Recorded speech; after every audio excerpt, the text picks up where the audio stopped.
Hello everyone, welcome back to my another mini blog. তো Sunday সবাই মিলে বেরিয়ে পড়েছিলাম একটু কোথাও ঘুরতে যাওয়ার উদ্দেশ্যে। জায়গাটা ছিল ইটাচুনা রাজবাড়ি। এটা ঠিক ব্যান্ডেল থেকে একটু ক্রস করে আরেকটু যেতে হয়। আর আমাদের প্রথমেই ঢোকার সময় এরকম একটা গ্র্যান্ড ওয়েলকাম হয়েছিল উইথ ওয়েলকাম ড্রিঙ্ক। তারপরে এটা ছিল রাজবাড়ির একদম এন্ট্রেন্সটা, বেশ সুন্দর লাগছিল। আর যেহেতু সেদিন বৃষ্টির ওয়েদার ছিল, চারিদিকে যেন গাছপালাটা আরও বেশি সবুজ লাগছিল। চেক ইন করার পর আমাদের একটা বড় ভিলা দিয়ে দিয়েছিল সারাদিনের জন্যে। আর এটা ছিল মূল অ্যাট্রাকশন রাজবাড়ির, যেটা ছিল ঠাকুর দালান, যেটা অপূর্ব সুন্দর লাগছিল।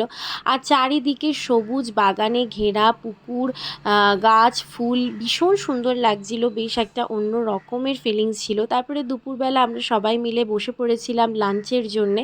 তো আমাদের গ্র্যান্ড লাঞ্চ থালিতে ছিল অনেক কিছু আইটেম।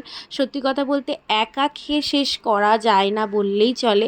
খেয়ে দিয়ে একটু রেস্ট নিয়ে সবাই মিলে সেজে নিয়েছিলাম আমরা শাড়ি পরে ফটোশ্যুট করব বলে। আর আমি কিন্তু আমার নিজের ব্র্যান্ড সংস্কৃতির এই হ্যান্ডলুম কালেকশনটা পরেছিলাম। তোমাদের পছন্দ হলে আমাদের ইনস্টাগ্রাম আইডি আমি মেনশন করে দেবো, গিয়ে ফলো করতে পারো। তারপরে বিকালে চা খেয়ে আমরা বেরিয়ে পড়েছিলাম আবার বাড়ির পথে। ইন ডিটেলের জন্য বড় ভ্লগটা আমার চ্যানেলে দেখে নিও। আর ভিডিওটা ভালো লাগলে লাইক করে দিও।